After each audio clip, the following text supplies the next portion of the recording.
Hello, everybody. Welcome back. You're all ready for another episode of TTBurger Burgers and Fries Game Talk with a Shake podcast here. Well, you come to the right place as we are on episode 6 here, and got three people joining me today. Unfortunately, my co-host Grim Monolith is out with the flu right now, so he's unable to join this episode. But we got three people here joining us, so go ahead and introduce yourselves. Hey, it's Little Miss Gigglefits of Dad. Also, And I am followed by... Link yet again. and a new person here in this. Yo, it's your boy, Nazi. Hello, No, Nazi. but- That is cute. Mm-hmm. for the record, this is probably going to be my last podcast for a little while because some friends of mine are doing some streams that they really want me to attend. That's fine. I mean, like, you'll always be welcome to join the future episodes. So it's definitely whenever you get the chance. I know you're gonna be doing these streams and stuff and everything. So this will be Link's last episode for a while, but he'll always be a member of the group whenever he's freedom to make more in the future. And for today's episode, it's going to be another sequel here to the last episode. We're going to talk about the last-gen consoles, the PlayStation 4, the Nintendo Wii U, and the Xbox One, and, yeah, or Xbox One X or so, or X-Zone. But that, well, it makes sense for the Wii U to be at number 2 this time around. Yeah, like to be honest with you, I really don't barely know anybody who owns an Xbox One. I didn't even follow it much or knew about a lot of the games on it, except for Sunset Boulevard or Titanfall and just some crappy Gears of War games and all that stuff. So yeah, I didn't really follow it that much. But we'll save that later on here. But let's get started with talking about the PlayStation 4. The PlayStation 4 was definitely the best console of that generation. I feel like that's where most of the games, of the variety of games that were on the system were there. You had a bunch of first-person shooters, a bunch of JRPGs, a bunch of racing games, a bunch of platformers, and of course, we also were introduced to a brand new Spider-Man IP from Marvel Spider-Man, which wowed all the Spider-Man fans, and it was just amazing to see this game exclusive to a Sony console and everything, and I'll never forget the way I felt when I saw that trailer for Spider-Man. They said it was a new IP they were working on. I thought, is this a joke or something like that? Because it's Spider-Man, and then it turns out it's just Marvel Spider-Man. They created this game as if Spider-Man was their own was Sony's character that they created. They wanted to go through something like that to make the character seem like he's original, but he's not at the same time, and make it cater to Spider-Man fans old and new and such. And just memories there. But I will admit this here, when I first got my PlayStation 4, I wasn't really fond of it because there weren't many games out for it to play. Like, the only games I pretty much had for it at the time were Killzone Shadowfall and Knack were the only two games that were worth playing at the time. And a part of me actually wanted to sell the system, but I told myself, nah, I'm not going to do that because just give the console some time and, it'll get better. And I'm glad I did keep my console because, all the games I would have missed out on there that would have been bad if I would have sold that console for sure. And almost made a mistake, but thankfully I didn't. I mean, it had a bunch of great games, but it had a bunch of bad games too, like games like Drive Club. Yeah, I couldn't really get into that game, Drive Club. Just that it was nowhere near as bad as any of those modern Need for Speed games or any stuff. But still, Drive Club was just blah. But I'm gonna let someone else talk here because I've been kind of talking for a little bit. It's time to let someone else talk. And who wants to start this off with the PS4? Only reason why I got a PS4 is because at the time, Digimon Cyber Sleuth and Hacker's Memory were exclusive to the PS4 at the time before it got in the complete edition for the Switch and the PC and other systems. And the other game I have for the PS4 is Digimon World Next Order, which I've been currently playing for a group of friends. Kind of.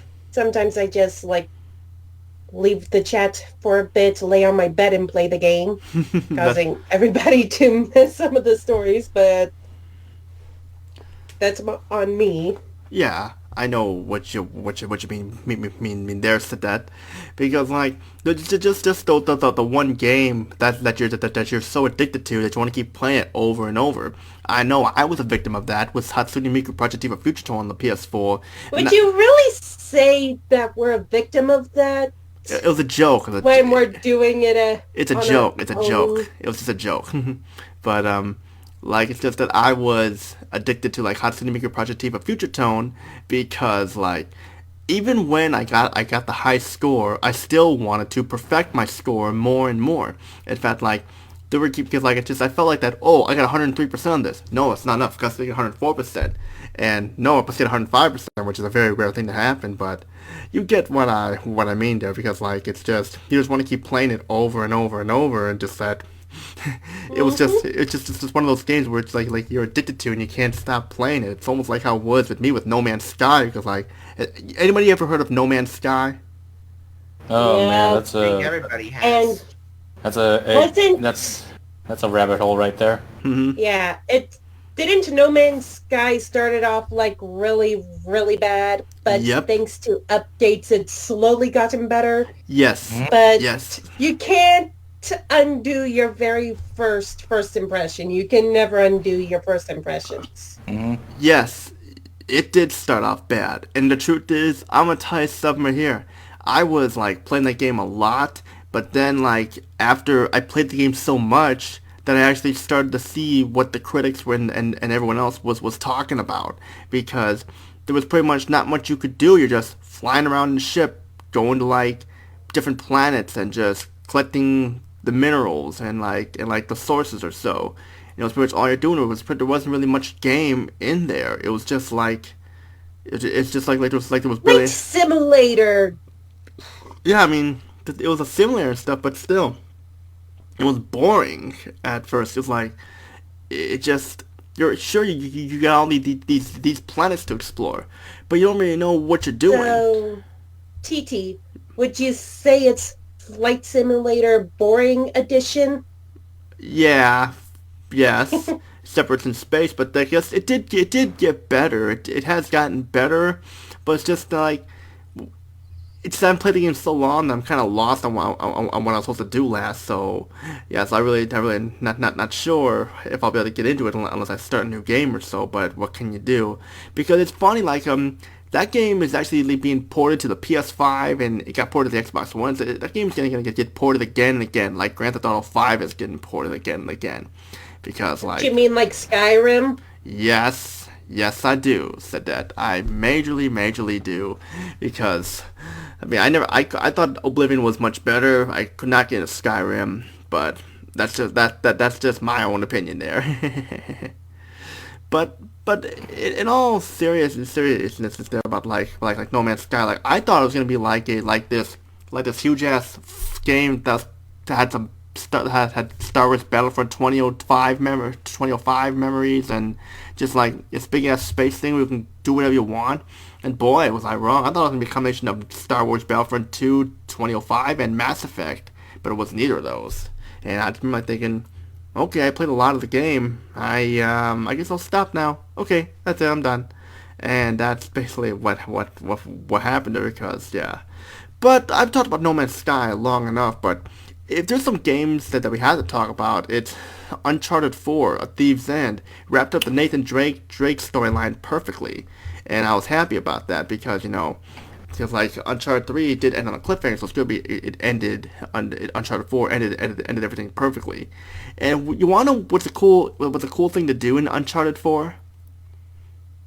What? Well, There is a part of the game where Drake is on his TV and he's playing his PlayStation. You can play Crash Bandicoot in the game on his PlayStation. It's pretty cool.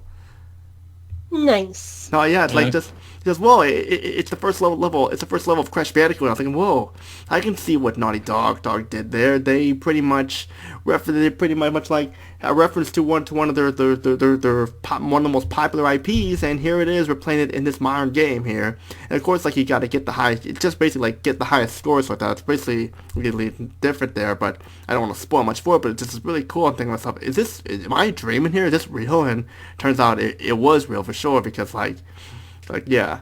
And of course, Troy Baker voices Nathan Drake's brother, Sam Drake, so that's cool. They would have Troy Baker in that game like how he was in Last of Us, so that was cool there, definitely. But, Nasli, you haven't really, you're new here. How about you do some talk about the PlayStation 4? You haven't really talked much. I want to say that the PlayStation 4 is a very good console, and the way that they started out was absolutely fantastic. The way that they dissed Xbox One's little controversy and how they clutched it was absolutely the most savage move on all of gaming. I agree. Go ahead. That on top of like later Kojima joins them. Holy shit. It gets even better. Like I'm gonna put down a scenario. I was like legit in high school doing my testing and stuff. I finished up early and I looked at my phone and I'm like, oh shit, is that Kojima? Well, Link knows that I'm a Kojima fanboy. Like Pretty much. your boy bought a $200 collector's edition of Death Stranding. Mm-hmm. With a life-size model, life-size light-up model of the baby. And I want to say Death Stranding is also a good game. It's controversial because most of the time what you do is deliver stuff. And you walk around. You walk around like a very kind of depressing environment that's being harmed by rain that ages anything. Like if it's raining and you're out there with no protection, you're gonna die of age. Yeah, it was. You know what was cool about Death Stranding? Guillermo del Toro, of who created Hellboy, was like his likeness was in the game. That's really cool there too. He's a major character in the game called Dead Man, I think. Yeah, and he doesn't voice Dead Man. They just gave him his likeness. Mm-hmm.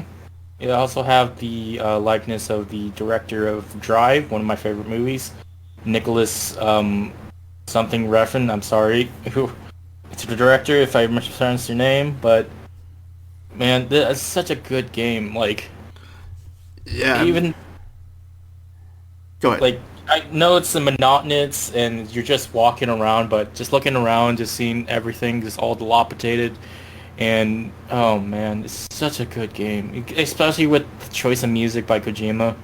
Like most of the soundtrack for this game is also on my Spotify list now, because like anytime I'm driving back from work and I just pop in like a low roar song from the Death Stranding soundtrack, I just like get relaxed about it. So yeah, like this was great because like it showed that Hideo Kojima was more capable than just doing Metal Gear games. He actually proved everyone wrong. Mm-hmm. Yeah, he proved like he could do more than just Metal Gear Solid and Zone of the Enders. Oh man, Zone of the Enders is I'm glad I bought like the PS2 version of it. I heard about the PS2 version, yeah. And then we're heading to the like I'm gonna say 2 years. We're like in about 2 years the PS4 is gonna die probably. Yeah, it probably will. It did ended sorta okay. It ended better than other systems. Yeah, Xbox One. Kind of, because well, when it comes to games, it ended fine. Yeah, it definitely did. Considering how, the controversy, and I'm gonna say controversy is a lot. The biggest like backlash against Last of Us 2, and it's well warranted to be cool, in my opinion. The Last of Us ended just fine. It really did not need the sequel to ruin it. Yeah, Exactly. I could talk a lot about Last of Us Part 2 because you know what the truth is? I thought I was gonna like that game, and like I did like the game at first, but then and I beat it, I did like it, but then as time went on, I was starting to realize why the game was bad. I mean, like I think the main reason why I didn't like Last of Us Part 2 was because like one, they changed Joel and Ellie's characters so much that they're not even recognizable anymore. Like in the first Last of Us, Joel knew not to trust anybody because of what was going on with the Fireflies and everything like that. But here, Joel and Tommy are too confident in themselves and act like the WLF is very trustworthy, and it gets Joel shot and killed. And the way they get Joel, the way they kill Joel off seems so rushed and forced. Like it's just that. And the bad thing is the main antagonist Abby. You have to play as her for the second half of the game. And I'll be honest here.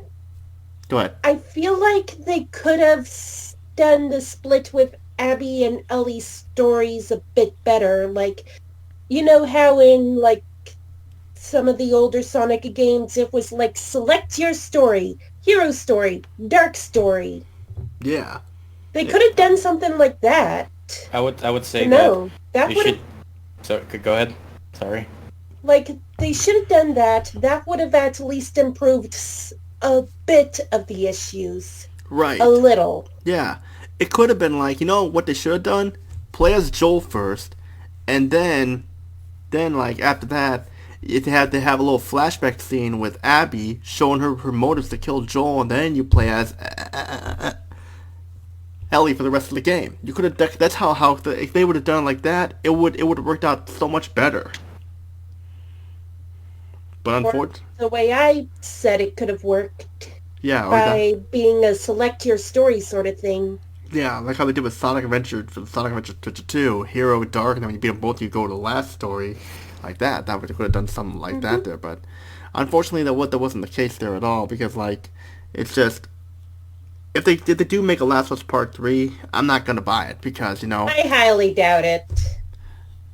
Well, it did, and on a cliffhanger with Dana just being nowhere where to be found at the house where she was living at, so just Dana left Ellie because Ellie, despite giving a chance to like redeem herself and live a peaceful life with the woman that she fell in love with, which, I'll be honest, was kind of poorly done. I'm not against the LGBTQ stuff, but I feel like it could have been done better. Right.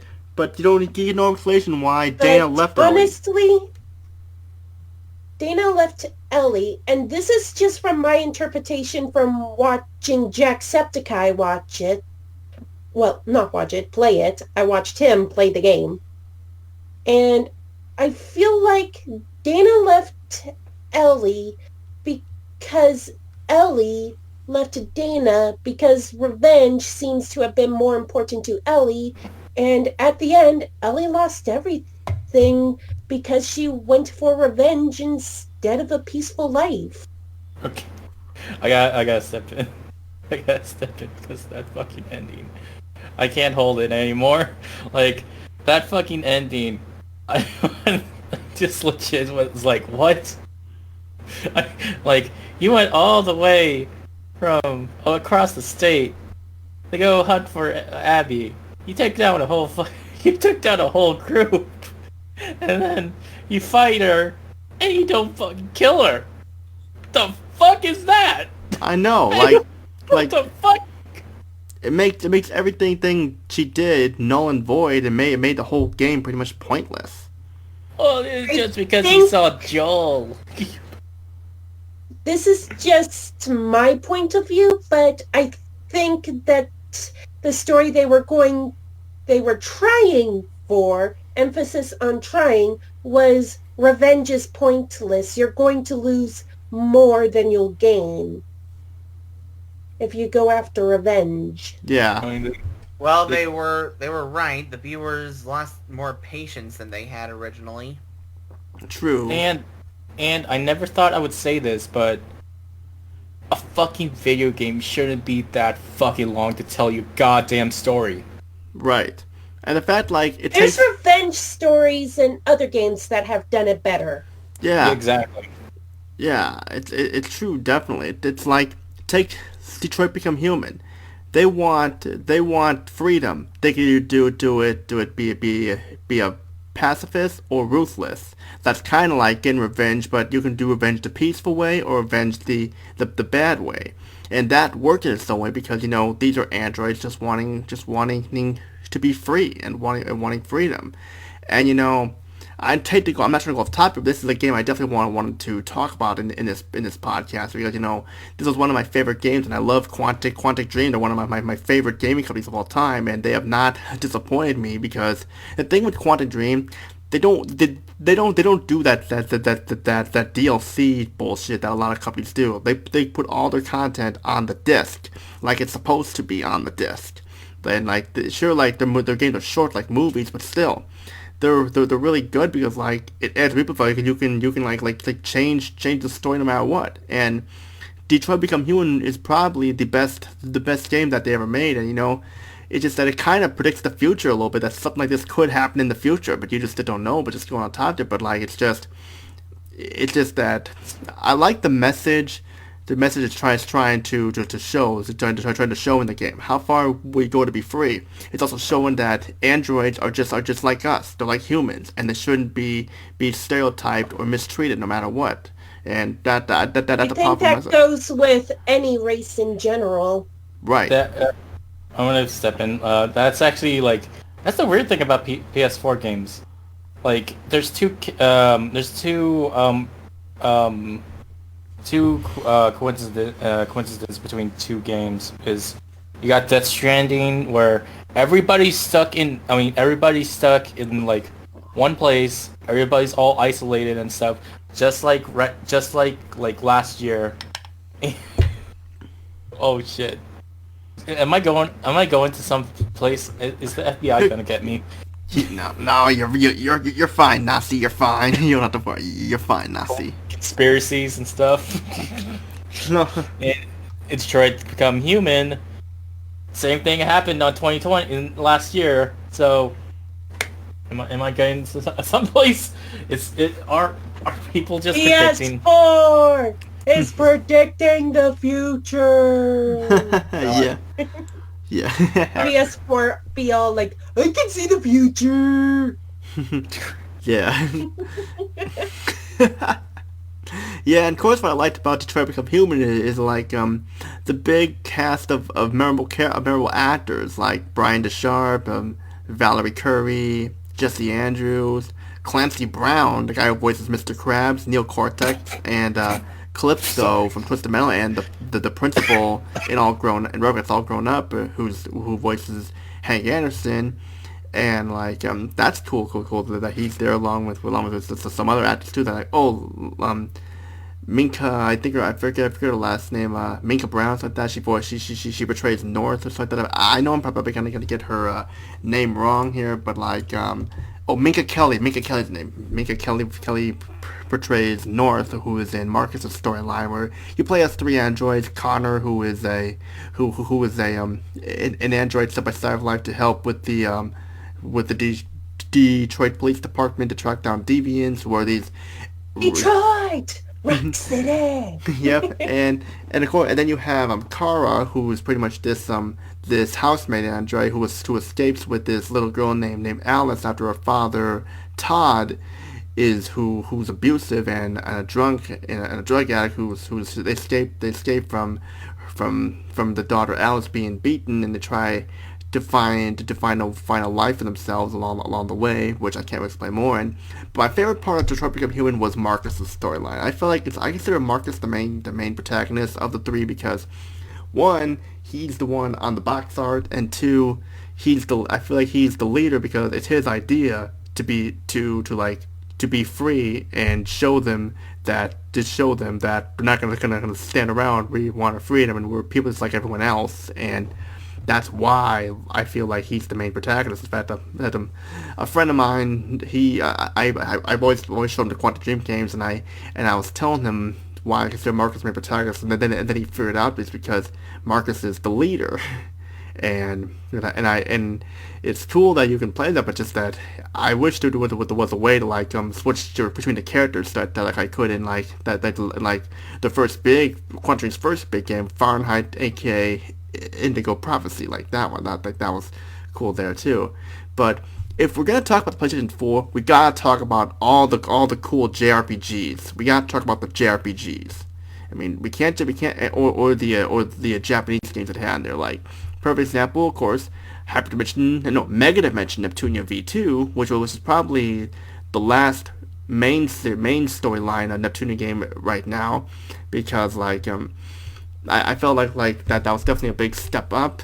But you want to know one thing I did not like about Mega Dimension Neptunia V2? What? You have to pay 50 cents to get the Japanese audio unlocked. Hey, at least it's 50 cents and not $50. You can say that again. Thank God I had 50 cents. I had at least $1 left of my PSN money there. That's for sure. I would have been like, oh man, I gotta go spend $20 on that. Yeah, that would have been a ripoff. I think the closest the JRPG I got to was Persona 5. I never played any Persona games, but there was one JRPG that I did like that got a lot of hate. Blue Reflection. You ever heard of that one, Blue Reflection? The only JRPG I only played was Persona 5. I think Link also played some. Link? I played Persona 5 a bit, yeah. What about Blue Reflection? I have yet to play Persona 5. I want to get my hands on the game, but... There's Royal, though. Anybody play... I just have trouble finding it. What about Blue Reflection? Did you play Blue Reflection, anybody? I actually have that on my wish list on Steam. Oh, you gotta play it. It's really good. It's a relaxing JRPG. I didn't I'll buy it when it goes on sale, if it goes on sale, considering who it's from. This America, I know. And I'm glad good thing you're trying to buy the Steam version and the PS4 version. That game's hard to find. Good thing I got that game when I did. It came out the same day Senran Kagura Peach Beach Splash came out. So yeah, good thing I got that when I did, because yeah. Thank you, Steam, for existing. Yeah, because like I beat that game and the story's kind of depressing, but it's also a great story at the same time, because like it's just I can't really spoil it, because I can say that there's an anime on Blue Reflection that actually came out this year, which I'm gonna like. I'm waiting till I'm waiting for all the episodes to be released before I watch it. But I will say this though, there are some differences. The two supporting characters that are in the game are not in the anime. They kind of made it follow the storyline, but kind of make it a little bit different at the same time. It's kind of like what they did with the Hyperdimension Neptunia anime. What they did there, where it kind of follows the game, but kind of follows its own storyline as well. And yeah, but like, excuse me, it's okay. But one cool thing about the PS4 is that you could play HD versions of old PC games like Turok 1 and 2, Star Wars Republic Commando, Star Wars Jedi Knight Jedi Academy, Star Wars Jedi Outcast. And that's cool to be able to play those games again, especially for those who don't really PC game much or don't have good PCs. You can play those again, and that's really cool that you can do that. I'm gonna step in. It's kind of crazy how like all those PC games you can play on PS3, and then you get to a point where like it's the PS4 and it's more powerful enough to like try to play those PC games at max settings, I think. Yeah. It's absolutely crazy. Like the first time I heard that, oh shit, Subnautica's coming to PS4, like that boggles my mind. Like the fucking like blub, the consoles are slowly. Yeah, but it was. Go ahead. Okay. No, you talked. The PC stuff is like, I mean, the consoles are legitimately catching up with the PC folk. Is what I'm getting at. And that's like absolutely crazy. Especially now with the PS5. Holy shit. Mm-hmm. Like, it just said it's... Insert our joke from the last episode of all the systems becoming one eventually. Say it, Sadet, take it away. Give me a second. She just got the giggles. I got the giggles because even just remembering the joke, I'm starting to giggle. Well, good. Well, we all gotta laugh at something, right? Yep. Can't Okay. be serious all the time, or else Right. this world be too boring. Exactly. Sadet the glamorous princess, yeah. Wait, did you call me the glamorous princess? Isn't that your YouTube tube name? Sadet the Sadet the Hyperactive Princess. I always get that wrong. I keep thinking. I don't know why I keep thinking that, but it's Sadet the Hyperactive Princess it is. Yeah, but Well, I'll take your little mistake as a compliment. cool. Well then, come on. I have to worry about being wrong then because it was a good mistake then. But go ahead with your joke, Sadet. Good. Now I can't remember what the joke was because we got off topic on the joke. Well, don't worry about it. You'll remember it down the line there. But Yeah, something about the consoles becoming one. Alright. The consoles will all be like, we are legion, for we are many. yep. I can't get the effects Effects. back. Don't worry, you did your best you could. So yeah, just you're having fun here. So that's all that It's matters. getting overly hot in here, so give me a second while you guys keep talking. Yeah, but like, you want to know what was cool? As I Like, walk away in embarrassment. you want to know what was cool, Nazi and Link? Was that like they had some Sega CD games like Night Trap, Corpse Killer, Double Switch, and Ground Zero Texas. You were able to play on the PS4 and stuff like. Cause to be honest, I know those games are nothing special nowadays, but to be able to play them in all HD remastered without all the grainy look to them, had the Sega CD and stuff.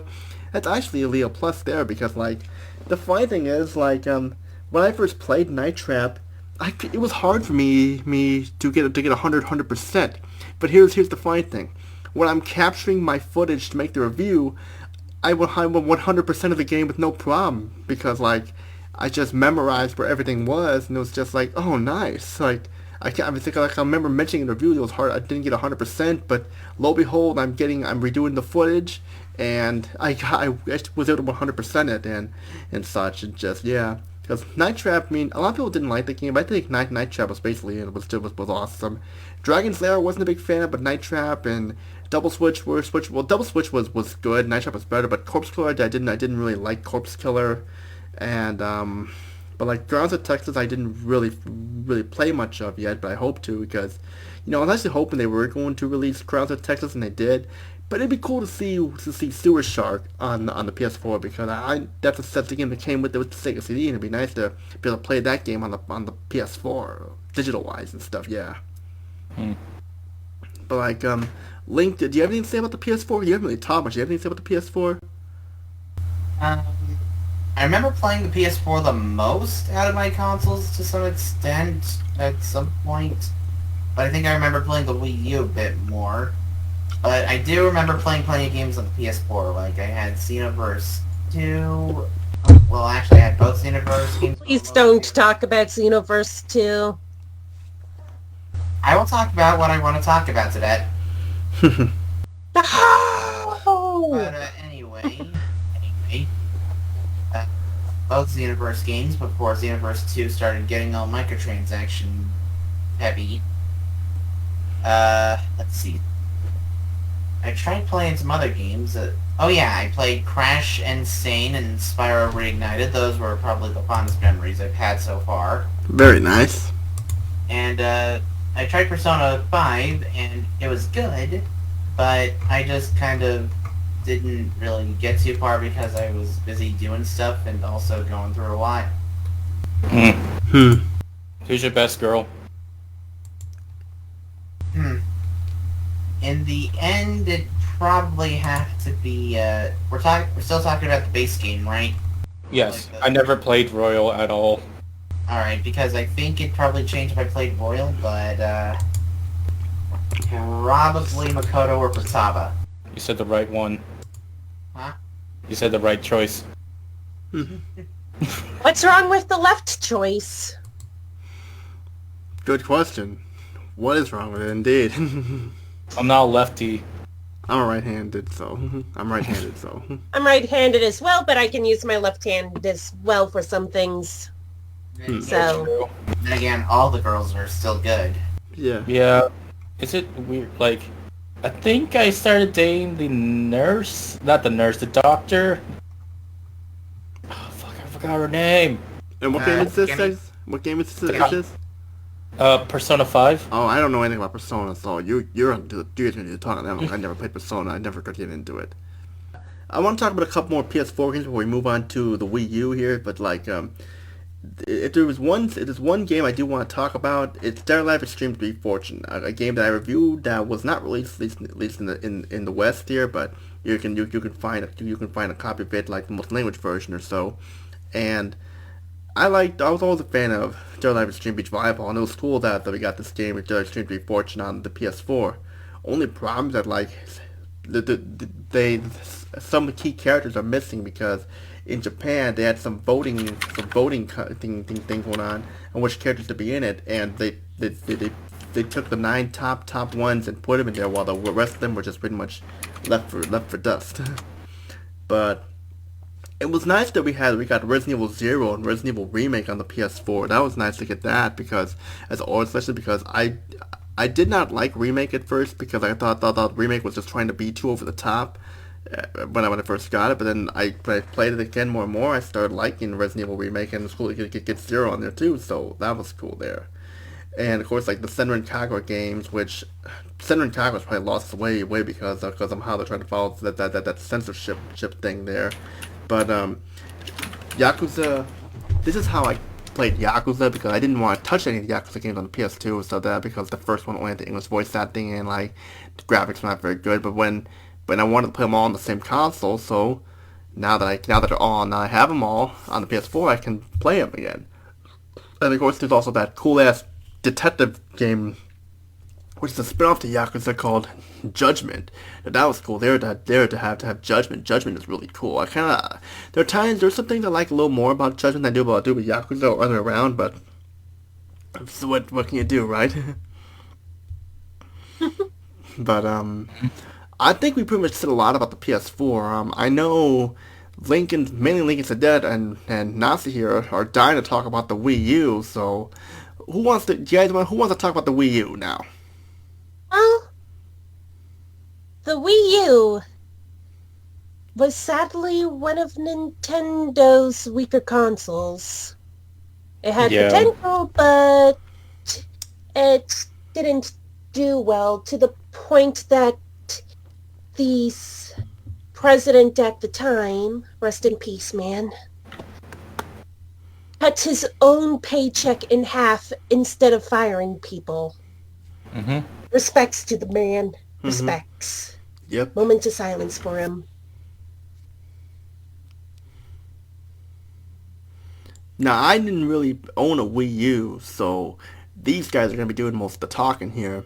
I only know about a few games stuff like that awful Star Fox Zero and I know Luigi's Mansion. I think 3 was on there. I don't know, but No, Luigi's Mansion 3 was for the Switch. Oh, see, that's how much I know about the Wii U. Mass Effect 3 is somewhat surprising there, and they had the better version of Ninja Gaiden 3 Razor's Edge on there, and I just don't really have much to say about the Wii U. I never owned a Wii U. I mean, I know it was innovative for its time because you could play it. It was the first main console you could play on one of the first main consoles you could play on the go without having to be connected to a TV and just how cool it looked and everything. But it's just, I didn't really know a lot of people who owned a Wii U and stuff. I mean, I know it's. The Wii U was a gimmick system of sorts. Yeah. A lot of people thought. Go ahead. Sorry. People thought the Wii U was an attachment to the Wii at first, but no, it wasn't. Yeah, that's what I was about to say because it was just the word Wii, but had a U added to it at the end, and that's what kind of cost them. They should have if they probably would have named it a different system, maybe it would have done a little bit better. I mean, it could have done better. I mean, you just don't know it. It could have done better. It could have. It would have. It should have, but it didn't. Yeah. Mm-hmm. I mean, you want to know what is weird? Some people I know compare the Wii U to the GameCube. I am not joking there. Eh, Isn't that a compliment? well, Yeah. That Comparing sounds anything- more like a compliment than No, I anything. mean the people are comparing it in a negative way because people I know did not like the GameCube because of the small discs and everything like that, and how like the blurry graphics and the frame rates of some of the games they had, which is kind of dumb to do. But I mean like the GameCube was definitely a great console, but it's like the Wii U the name they just should have called it they could have called it like Nintendo Sapphire, and that would have been a cool name for the system, Nintendo Sapphire or something like that. That would have been a cool name. Yeah, or Nintendo Corundum or Nintendo Galena, based off rocks. They can name it based off of a rock or a mineral and stuff. Well, it is what it is. Yeah. And yeah, yeah, and Sapphire came to my mind first because that's my favorite mineral of all time, along with quartzite. We'll talk. Maybe we'll be a future podcast where we talk about rocks and minerals just for like a joke one or so. Burgers and fries rock talk with the minerals or so. Yeah, that'd be funny there. If we're all That talk would probably rock. yeah, rock with rocks and minerals. So I snort when I laugh sometimes. So forgive me there. Anyways, back on topic. Yeah. Despite the Wii U being not as great as the PS4, I will admit, it did have some really nice games. yeah. The four I'm currently holding out of the 6 I currently own are the ones that I felt were the best that I've played. Aside from Smash Bros, because obviously. Yeah. I think go ahead. The games I have in my hand real quick are Super Mario 3D World, Splatoon, Tokyo Mirage Session Sharp FE, and Yoshi's Woolly World. Why did I get Kirby Epic Yarn vibes from that? Probably because it feels like it's expanding on the Epic Yarn mechanics. Mm-hmm. Kind of. Kind of, yeah. But like, yeah, just trying to think here. Like, did you ever play Star Fox Zero? Did anybody ever play Star Fox Zero? I attempted to. I bought it because it looked cool, but the gameplay was just not for me, and it felt like it was best suited for 2 people controlling the ship at once, and I didn't really have many friends that came over often, so I got rid of the game. I honestly didn't get very too far into that game. I just kind of got a little bored because it was a bit unwieldy for me. Well, I never touched the game at all. It Yeah, was a little gimmicky, I'll say the least, with having to multitask between the TV and the Wii U's pad and such. Like, No. if you're good at multitasking, you might be able to really put your multitasking skills to the test on a rails. Yeah, it feels like to me. I never touched the game at all, but it feels like sensory overload at the max because you're trying to look at 2 screens at the same time. Mm-hmm. And It was. and the biggest like soul crusher about it is it's developed by Platinum Games. Every company is going to have at least one mediocre to bad game. It's going to happen no matter what. I think that was during the time when they Platinum was having a bit of a bad year because they had the Ninja Turtles stuff, the Transformers Devastation was decent.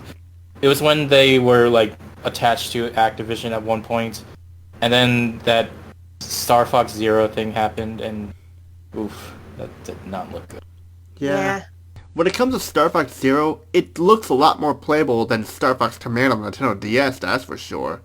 Star Fox Command on the DS was awful, but Star Fox Zero might as well be Star Fox Command just with better graphics or so. Star Fox Zero, as stated earlier, is just a sensory overload. Yeah, I know. And is pretty much, from my experience, felt like it's best to be played by two people. One person to focus on the gamepad, while the other person focus on the TV. Right, definitely. What I was gonna say is, at least Star Fox Zero has story and voice acting going for it, from what I've seen. Mm-hmm. And it doesn't. From what I've seen and heard, it has a shit story. Which one? Command or Zero? Command. Yeah, it does. It's basically just a voice that's just there. It's like, album, we do white bubble, But yeah, the story's just kind of full of melodrama and like characters acting not how they would. Even the new character introduced, Dash, is supposed to be this anti-Andross, but then in the endings involving him, he basically becomes Andross. That's dumb. I heard all the endings to that game are bad, but yeah, that's kind of, we'll talk about that when we talk about the portable games, the portable consoles, PSP, DS, PS Vita, and all. Yeah. We'll talk about those at a later date. Alright, I grew up with a Game Boy, did some Pokemon stuff, Game Boy Advance, that's where I played my first Sonic games, Sonic Advance, Nintendo DS, did more Pokemon, did more Mario, really enjoyed the Zelda games, 3DS, Ocarina of Time remake, Majora's Mask remake, 3D Land, more Pokemon, of course. It's also where I actually got into Fire Emblem, with Awakening, fuck Fates, by the way. Fates just needed a little bit more time with polishing the story. Everything else was fine in my opinion. And never touched a single PlayStation portable device. Which is probably for the best. I heard the PSP did pretty good though. It's just that the PS Vita was kind of a bomb. Yeah. Yeah. But yeah, we'll talk about this more another time. But anyone else got to say about the Wii U and all? Well, To be quite honest, the most hypest thing behind the Wii U was just Smash Brothers. I'll be honest here. The Wii did introduce a new IP for Nintendo, being Splatoon, which was freaking awesome. It's probably the only shooter I'll ever play. Because it's not like shooter, but it's more like taking territory by the amount of ink you lay. The music also rocks as well. I swear to God. Bonus to whoever did the voice of the Squid Sisters, they are just rocking the vocals.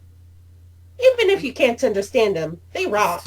I swear, 1 second you're slow, the next you pause, and then the next you're talking normally. Who? Me? Yeah, 1 minute you're slow, the next you're pausing, and the next you're gushing. You never know what you'll get from me. No, not at all. There weren't any Zelda games on the Wii U at all. There were Not ports. that I remember.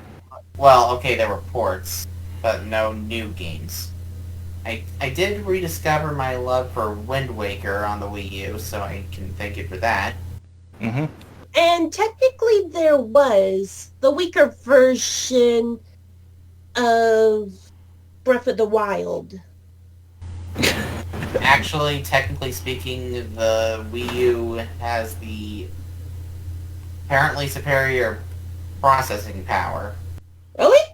Apparently, yeah. It I has, thought the Switch was the better version. no, the Wii U actually has HDMI support. This is kind of true because I think before I got a Switch, I played Breath of the Wild on the Wii U, and I think my Wii U was kind of fucked because the fan of it was loose, and I had to tilt it at angles so it can like not overheat. And to be quite honest with you, it runs well. It runs very great. So anyway, other games that I played. Overall, the new Super Mario Bros. Series finally ended on that console. Mm-hmm. And we God. got Super Mario 3D World. Everybody loves that, and it recently got a re-release with Bowser's Fury. Yep. But yeah, you're getting the same game, but with a little extra. Mm-hmm. I have fond memories of Super Mario 3D World. Played it a lot with my BFF. And there was actually a point in one of the stages where it's like you only have 100 seconds on the clock and you gotta like go fast on the speed pads. I swear, either the game glitched or we hit like 0.01 seconds when we touched the flag. Of course, I got Splatoon 1, and I got Twilight Princess, which is the same game as before, but now it's got a few quality of life improvements. A little too much bloom, but it's still Twilight Princess. I did not know it. And Sorry. I like Twilight Princess. I did not know that came out on Wii U. Neither did I. Like, Yeah? I knew. did it come out on Wii U? Twilight Princess? Yes. I did not know that at all. I'm surprised I'm the only one here who knew that. Like, I didn't No, know that. I knew. I just didn't say anything because I didn't get it. I And didn't. now I get to see Midna's butt in more bloom. Bloomy butt. Yes. So, I did not know that that mileage from Twilight Princess. Well, somebody's probably enjoying that fetish. I mean, Midna's gotten a lot of attention. Mm-hmm. For better She or could for come worse. back. Oh, and speaking of Zelda, Hyrule Warriors. Well, yeah. That Dynasty Hyrule Warriors was clone? a really good. Yeah, Hyrule Warriors. It was more than just a clone. It incorporated a bit of Zelda-esque stuff, other than the characters. Honestly, now I feel bad saying there wasn't a single new Zelda game because that technically counts. Technically counts, but it did introduce a new character that I personally like. It introduced a lot of characters. It introduced... Roll 30. Yeah. It gave us Volga, Wizrow, Winkle. I love Linkle. Everybody. Linkle's adorable. Honestly, I think all the new characters Hyrule Warriors introduced are kind of fan favorites now. I think they are. And we can't talk about Hyrule Warriors without mentioning Daddy Ganon. Honestly, Hyrule Warriors needs to be canon because then it finally tie all the timelines together and Breath of the Wild could finally see Yeah. the end. I mean, we can finally get Linkle as a main character. Give us Lana and Sia back. Give us Linkle as a main character. No offense to you, Link, but I'm tired of playing as a dude. Yeah, fair enough. Pokemon's been doing female characters for years. Why can't Zelda? You can have Link. Link is a multi-gender name. Oh, yeah, there's also Pokken. Oh yeah, there was. I didn't really get too into that, but it's definitely a game that's worth quite a bit. Yeah, it's actually pretty fun. I actually played as Braixen a lot in that game when I had it. And then, of course, Smash Brothers. which, Oh man. I will say this. In terms of Smash Brothers overall, this one, Smash 4, is good. But it's my second least favorite Smash Brothers behind Smash 64. Yeah, but still, it's the fact that it has the most hypest reveals. Like, this is the first time that Smash Brothers gets DLC. Indeed. We got DLC, we got a bunch of returning characters, actually. We got Mewtwo, we got Roy, we got Lucas, and then we got Ryu, Cloud, and Bayonetta's DLC. Fucking God. Yeah, When I heard that Bayonetta was the last DLC, I fucking freaked out. This was before Bayonetta kind of ruined the metagame. That's true, that's the best Also- part about it. If it wasn't for Nintendo, we wouldn't have gotten Bayonetta 2. That's Oh, true. oh Yeah, yeah. that's true. That's true. I forgot about that. Anyway, the reason why I personally find Smash 4 as a whole my second least favorite of the bunch is because it kind of took out a lot of stuff from previous games. Like, story mode's no longer there at all. It kind of... Like, Smash Run was good on the 3DS version, but Smash Tour? What the fuck was everyone thinking over there? It probably was a Kirby Air Ride reference. I think they were just drunk when they made that. It looks more like Mario Party than Kirby Air Ride. Yeah. Smash Run is more Air Ride influence. Oh yeah, true. Mm-hmm. And, let's see, they mainly just kind of, like, okay, it did give us plenty of good character reveals. We got Villager, we got Mega Man, Robin. Sadet, let me go on. Sorry.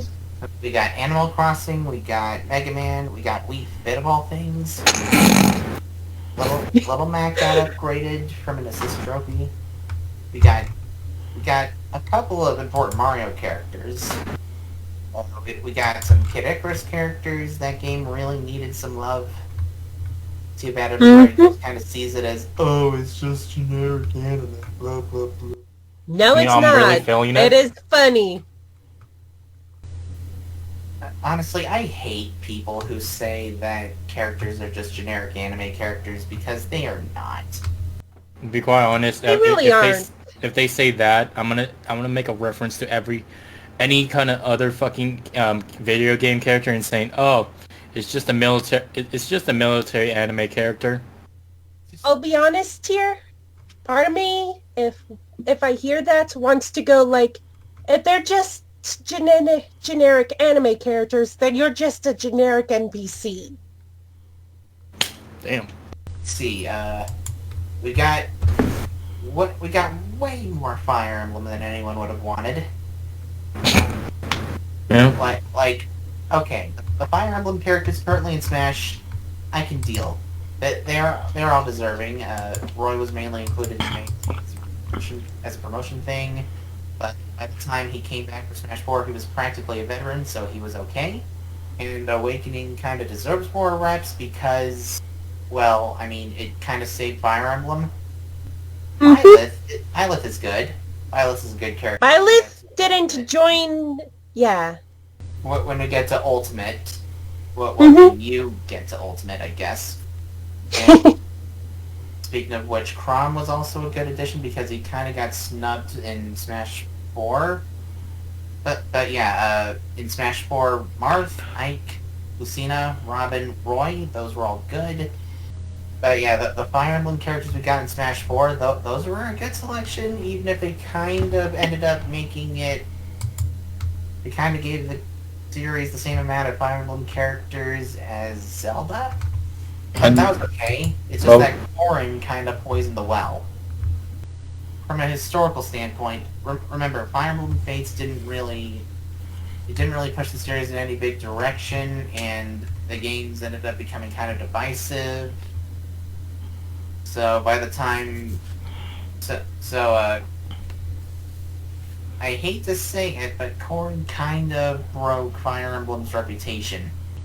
I didn't really get to this, but the fact that they put the Duck Hunt dog in Smash was kind of funny. I have to say, best reveal was the Wii Fit. Like, everybody was joking, oh, I want the Duck Hunt dog in Smash so I can kick its ass. Fucking sucker, I came out. We got you, boy. Duck and dog. And then they actually gave the dog a pretty fun moveset. As well as a Projectile. fun personality. And then one thing I will always thank Smash 4 for, even if it's my second least favorite, is that it finally gave Xenoblade a mainstream audience. True. Mm-hmm. Like, when I woke up one day and saw that Shulk was revealed for Smash, I lost it. This was at the time where Cheka Conroy was doing his Let's Play of the game. What? Yeah, there was that kind of long hiatus where Cheka was dealing with an illness, and Shulk was revealed during that hiatus. And then history repeats when Pyra and Mythra were revealed while Chugga was doing his Xenoblade 2 playthrough. Freaking Chugga Conroy. Freaking It's Sugar like- Conroy. It's like Smash Brothers is looking, oh, looks like Chugga Conroy's doing Xenoblade Let's Plays. Let's put the characters in the game. Hey Chugga, maybe do Xenoblade X next. Maybe Elma will get in. Wouldn't Knock that on be wood. something? Knock on wood, Link. Knock on fucking wood. Here, you hear that? That's me too doing it. I started doing it too, but you probably didn't hear. Oh my gosh. I want to say something final about the Wii U. It's the one game. It's like I remember the time when a friend of mine in high school told me about the lore behind Bayonetta and told me about Bayonetta 2. I'm like, huh, maybe I should try it out. I didn't realize I tried Bayonetta 1. It was hard as shit. And then the Bayonetta 2 came in. I'm like, oh, fuck. And now I'm a Bayonetta fan. The only Bayonetta... Bayonetta is going to bend you over and make her call you her mommy. If I said that right. The only Bayonetta I really enjoyed was the anime movie. That's the only thing I really much enjoyed about Bayonetta. You should play through the games. I did play the first one. Didn't really get into it, the first one. That's just me, though. I still got 2 games I want to talk about. The first, I'll go really quick, is Yoshi's Woolly World. I have fond memories with this game with my BFF. She and I played this game a lot together and really enjoyed it together. It was one of the few games she and I would agree on that wasn't Kirby's Air Ride. And the other game is Tokyo Mirage Session Sharp FE. It's a really good game using Fire Emblem characters as well as the weapon triangle system from that game and implementing it into a Persona Shimigami Tensei-like setting. And it's really fun. I really love the songs in that. And it actually got imported to the Switch with all the DLC included, as well as a new song if you get to a point in the game.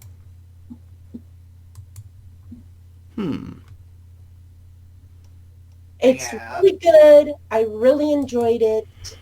I have yet to be trigger the end credits because I'm just too attached to how everything went. Anyway, I have no courage to go through the crying fit that I will have. That is called the end credits. One more thing I'm gonna say about the Wii U. It kind of feels like all the main reasons to own a Wii U have been moved over to the Switch. Mhm. That's what I felt.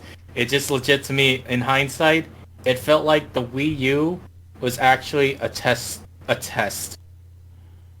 Like But yeah, like New Super Mario Bros. U, it's on the Switch. Super Mario 3D Land on the Switch. Pikmin 3 on the Switch. Falcon, Switch. Hyrule Warriors, Switch. you got the Tokyo fucking Mirage Wonderful Session. 101 on the Switch too. Tokyo Mirage Session on the Switch. I didn't even know about that. It's crazy. It's seriously. crazy how much everything's slowly going to the Switch. They're pretty much cherry-picking the best bits from the Wii U onto the Switch to give them another chance. Yeah, So what- waiting for Wind Waker HD and Twilight Princess HD to get ported to the Switch. Yeah. So when are we gonna get that Yakuza game coming to the Switch? Who knows? Yakuza ended on a perfect note, so I don't think Yakuza needs to be milked anymore. Well, technically they're still going with Like a Dragon, so. Yeah, but that I don't count as a Yakuza game. That's just a spin-off. I count it as a spin-off in my opinion. Because you can't have Yakuza without Kiryu Kazuma in it. Or I I've got done. news. Yeah. I Hey, got news TT. for you, TT. I'm sorry, but um, there's such. I mean, when You're porky picking again. Yakuza 1 to 6. Do you know what that is? It has Kazuma Kiryu in it. It's the Cosmic Kiryu Saga. Yeah. No, we got a new character now. Hey, TT. To be quite Yeah. honest, Kasuga Ichiban is the best one. It's such a good welcoming character. Yeah. What's it? I might have to get you a flame shield. Oh, okay. Because you might end up needing it eventually. I'll hold you to that. Alright. Fun facts about Ichiban. I think his voice actor voiced Vegeta in the Bang Zoom dub of Dragon Ball Super. Alright, shall we beat down the Xbox One? Yes, let's beat that. Let's beat that fucker down because that I got game, that console fucking sucks. I mean, I don't think anybody even remembers the Xbox One that well because truth is, even though I only had a PS4, here's the thing: when I had a PS3, I still heard about the 360 quite a bit. Here, I barely heard anything about the Xbox One except for like Halo 5 Guardians or Master Chief Collection or Gears 4 and Gears 5 and stuff. Pew, pew, pew, pew, pew, pew, pew games. Yeah, yeah. I mean, we all know. Yeah, like it's and of course like Titanfall and Sunset Boulevard or Rise of Rome and Rare Replay, which I remember was cool. Rare Replay was seemed like a cool idea, but I wish it was on the PS4 as well. But that's just me though. But it's just They're owned by Microsoft, so it's true. Yeah. But then they go ahead. Microsoft. True. Yeah. Sorry. I thought you didn't talk. Go ahead. I only bought the Xbox One for the Rare Replay, and that's like it. That's how I ended up playing Banjo-Kazooie and Banjo-Tooie. Yeah. I remember when the Xbox One was new and the Kinect was also making the rounds. All everyone would say about the Kinect was that it was it was shit. Who remembers when E3 came, when they had E3, Kinect was going to be mandatory, but they got so much hate that they just scrapped that. Okay, I'm gonna say something that let's kind of there was a controversy behind Xbox One that legit cost the CEO's job. Ooh. You guys heard of DRM for the Xbox One? Heard of it, but don't know anything about it. Why? I heard like as soon as Xbox One got revealed, there was like legit things about the Xbox One that were fucking shady as shit. What? You cannot own an used game for the Xbox One. And the fact that the PR behind it was such crap, especially when the fucking the CEO, the former CEO goes like, "Oh, you don't want the Kinect, you don't want the DRM, all right, go for Xbox 360." Like it's like a big fuck you to all the fans of the Xbox 360 and Microsoft in general, and it's just. Yeah, I'll admit the Xbox 360 was overrated, but here, it's almost like Microsoft just didn't even try at all. It's like they didn't even try to put any care or effort into their system at all. And what's worse is that the Xbox One is what ended up normalizing the whole mandatory microtransactions thing. Yeah. It's got it legit the dude who said that statement gone. Fired, and now Phil Spencer's now the CEO of it, and to be quite honest, he's doing a fantastic job. Yeah, but you do have to admit though, Microsoft did lose a lot of their IPs. Like they lost the exclusive rights to Mass Effect, they lost the rights to Saints Row and Dead Rising and all that stuff. But it's just the only thing that pretty much has them going for it is Gears of War and Halo. The only things that are making the the new Xbox console even survive is just Halo, Gears of War, and That's pretty much all it Wait. is. I mean, yeah. They announced the One of Perfect Dark the- game, though. Another One Perfect of Dark the game? Merriweather Yeah. comics kind of sums it up well with the whole JoJo stands behind the systems. Hold on. I'll look it up for you right quick. Okay, I'm going a little bit out of order, but it all started with that fucking reveal. When you're going for a console reveal, what do you guys expect? I expect the console to be good with memorable games on it that actually be worth owning the system. There you go. The games. Guess what they go for? TV, VDR. Just legit nothing but TV and stuff. It's your personal entertainment system aside from games. Yeah, The everything fuck was that? everything but the games. It's like they probably did that because they wanted to get non-gamers to buy their console. In fact, like I remember like watching E3 and thinking to myself, wow, this is shit. Like they're not barely talking about the games though. It's kind of the same way I felt when the X360 revealed the Kinect, where like they had that Sesame Street game and the Star Wars Kinect game and stuff. That's the same way I felt when I remember watching the E3, like I'm really going to watch E3 to learn about a Sesame Street game or a Star Wars Kinect game that's stupid, or Disneyland Kinect or something like that. Just that's how the same way I felt. The PS4, like on top of your PS4 definitely felt like they were talking about the games and stuff like that. But all Microsoft basically was doing was just talking about like nothing but the games, yet somehow it got praise upon praise upon praise. And if you look at the console itself, it looks like a freaking one of those old VHS players, VCR. It looks nothing like a game console. Yeah, it was. Who was praising the Xbox One? People who were fans of Halo and Gears of War and Call of Duty, because the Xbox game series, the Xbox consoles were the go-to consoles to play Call of Duty on. I just linked the video I mentioned earlier in the chat here. Yeah, and Ironically, the Xbox One kind of killed those series. Yeah. You mean the Halo and the Gears games? And the Master Chief Collection? Yeah, which I heard was actually totally abysmal when it came out. It was totally abysmal. Like, it was having problems, everything like that. It's just that it made me thankful that I was not a fan of Microsoft constantly anymore. What happened with our Red Ring of Death. And I heard, like, I don't remember what Light of Death it was, but it had, like, but the Xbox Ones had problems when it first came out, too.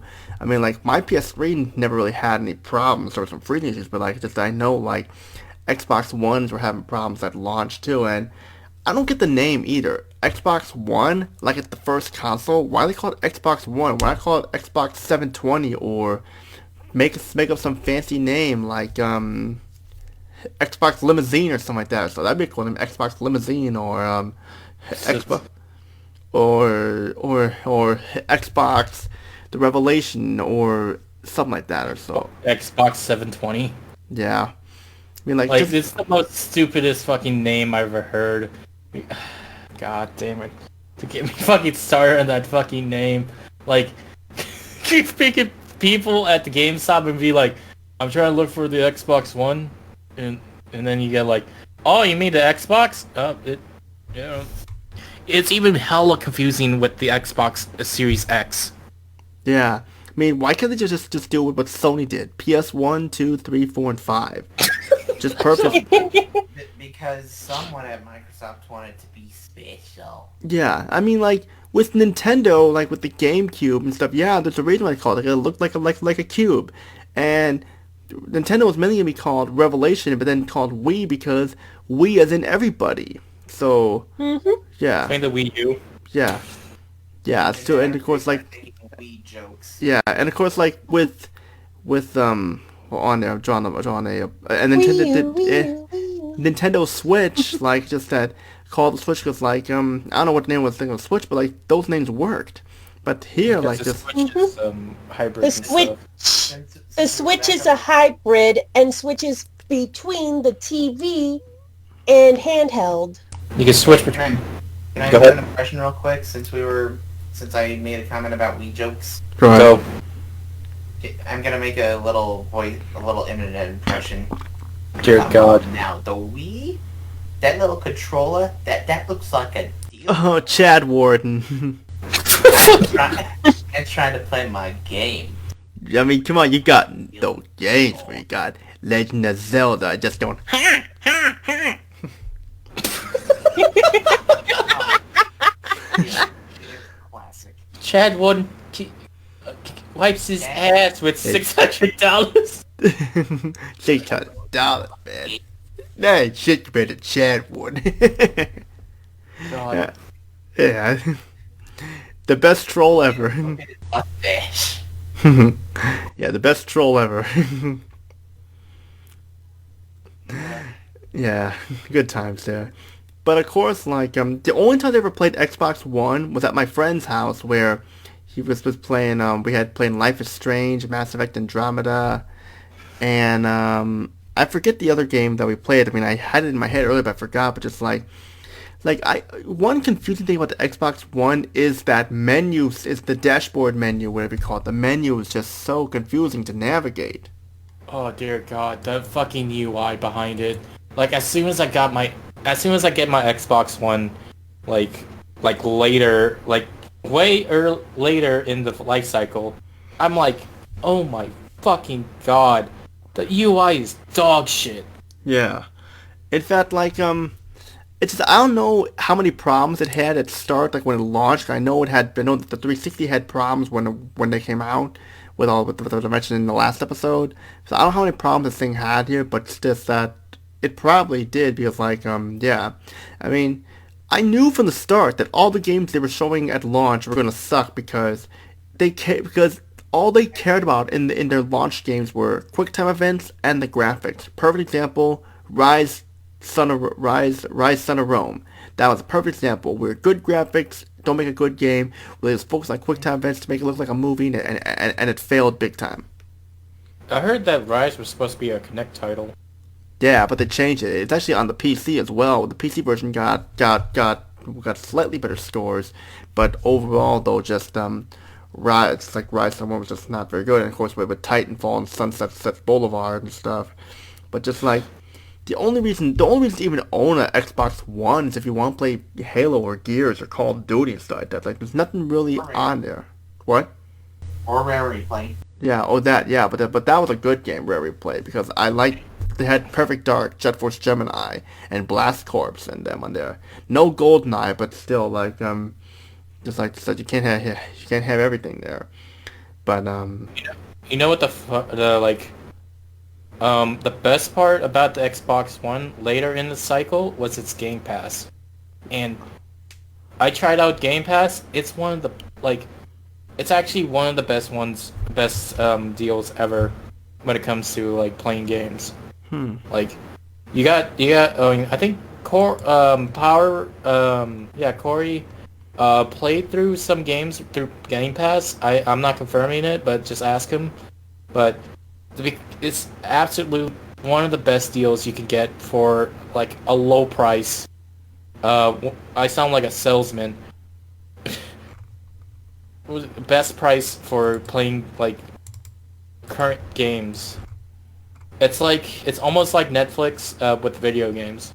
yeah, because like, that's just that. Like, I think the Xbox One wanted to be the ultimate everything, and it backfired immensely. But they're currently right now, they have their saving grace was the Game Pass. That's one of their current saving things. I'm just glad. Go ahead. Because playing games for free, for free, but you gotta have a subscription with that. Everything is through a subscription, and if you have the best price for that subscription, you're gonna have people are gonna be attracted to that. And the fact that Xbox is literally buying other game developers and stuff. Holy shit! I think the Xbox systems might make it. And might flourish. Yeah, but like Knock on wood. yeah, but like just that I just don't know anything about the Xbox One because like just I didn't really hear much about it. I mean, just yeah, like I said, when the 360 PS3 were out, I did hear about the 360 like with Mass Effect 2 and Splinter Cell Conviction and all that stuff. I barely heard anything. It almost makes you think that like the 360 was just like something in our heads or like some ghost or something like that. You know, that's how much you remembered about it because like sure like the 360 had some pretty bad games but they were memorable because of what they were like Perfect Dark Zero and yeah I know I did not like the games so yeah I already mentioned before Perfect Dark Zero and Quake 4 and Call of Duty 2 and Dead Rising at the time and Original Saints Row but you don't really have any of that just Halo and Gears. And that's all it is. In fact, I never really could get into Gears of War. I mean, I thought Gears of War was just very slow and boring. I didn't really care about Gears of War, so fuck it. I just didn't care. I didn't care about that. So it's just, and we know and we know Halo 5 Guardians was garbage. So yeah, so just that even hardcore Halo fans didn't like it. It was funny because I think during the Xbox One's cycle, there used to be a platinum game. Again, I'm the fucking platinum boy, but there used to be a platinum game that got canceled called Scalebound. Do you guys remember Scalebound? Never even heard of it.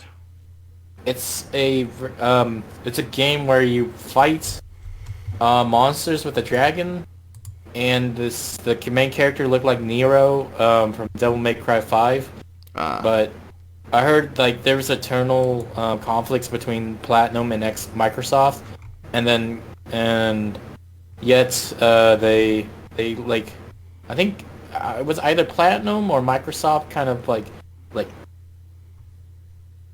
poof, just cut it down, just canceled. Mm-hmm. And yet they still have the IP rights. Microsoft has the IP rights to it, which they're still saving. And I'm thinking to myself, why are they saving it? It's already a dead game. Don't know. Money. That's why. Yeah, probably. And to be quite honest, from what the gameplay looks, from what I saw from the gameplay, I'm going to have to leave a little early since I don't have much to say here. Well, we're almost I'm done. getting hungry. We're almost done, so it's just like we're about to wrap up in a minute. It's just like try and stay just a little bit longer. Okay, sorry. Yep. I'm just getting hungry and feeling a little. Wow. Yeah, I understand. But like but I think if we keep going though, Nasi, we're probably gonna be taking the sitting one over. But like anyone else gonna say about the Xbox One before we wrap this episode up? It sucks. It sucks, yeah. And it's the next phone. Yes. That moment when the Wii U was considered more successful. I agree. Yes. At least Nintendo actually cared about their fans, unlike Microsoft. It's just a cash cow. But that's pretty much all we gotta say for this episode. Episode 6, episode 7. We're gonna talk about PC games and PC gaming today and everything like that. And so this is gonna be a big episode here. So especially for Sadet and everyone else here because they're big PC fans here. So definitely gonna check out episode 7. Pretty much all we gotta say for this part. I'd like to thank Nasi here for joining us here. This is his first episode. So congrats to Nostalgic Mare for being in the first episode and did a good job for sure, definitely.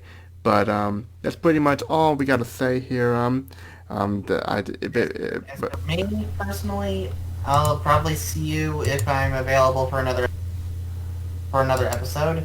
But for the time being, I'll see you on the flip side. Yeah. Thanks for having me. Yeah, definitely. And, Happy gaming, people. Definitely, and go ahead. It's fun being a frequent visitor to this podcast. Yeah, definitely. And Link, I know this will be your last episode for a while, but you're always welcome, no matter what. And let's congratulate. Let's wish Link good luck because he's gonna be doing those streams for a while. But we'll always be talking to Link and everything like that. But Sadet will still be here. Grimala will still be here. MF217 will still be here, and Nostalgic Mare will still be here and everything. So yeah, it'll be a treat for sure, definitely.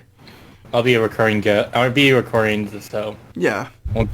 So. Yeah. Nostalgic Mare will be a recurring guest. No other people will be coming, and hopefully Grim Miles will feel better when he recovers from his flu, so he can be back here and stuff. But next episode we're gonna talk about PC gaming and stuff. So yeah, I have stuff to say about that. But I know these guys have a lot more to say, but still gonna look over that for episode 7. Which all I gotta say, the reviews will continue. So look over those as well, and don't forget to check out Sadet The Hyperactive Princess's channel and Nostalgic Mare's channel and Link's channel more and more. Pretty much all we gotta say. This is Yeah, I don't really use my YouTube channel for a lot of stuff. I don't use it. I don't use my YouTube channel, but follow Nut Potatoes. That's our Let's Play channel. That's another channel that me, Link, and other people use because, well, yeah. So subscribe to Nut Potatoes, guys. Yeah. It's a little bit risque, but shit. And it's up to you guys if you want to subscribe or not. I'm not the type of person to say, hey, comment, like, and subscribe, and click the bell icon, blah, blah, blah. Honestly, that's Speaking annoying. of which, be sure to smash that subscribe Really? button. Hit that like button. We're going for 1,000K likes. No.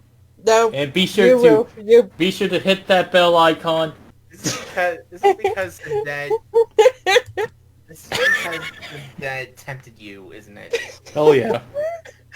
Smash that like button on Nut Potatoes. Just because I left the door open does not mean you go through it. Expect some low quality content from. Okay, I think that's enough there, Yeah. Nos. I think that's enough. Yeah, I think we get there, but just stay tuned for episode 7. We're talking about PC gaming here, and I'd like to thank these guys for being here, and we wish Link good luck in the future. He'll be back in the future, but yeah, I wish you good luck, Link, and hope you enjoy what you're doing. I'll definitely be back in the future when I get a chance. Yeah, we'll still be talking to you on Discord and that, but Absolutely. yeah. But it's pretty much all we gotta say. This is me, Tony, Sadet The Hyperactive Princess, Link, and Nostalgic Mare. Peace out, and have a good day. Stay tuned for more videos on the way.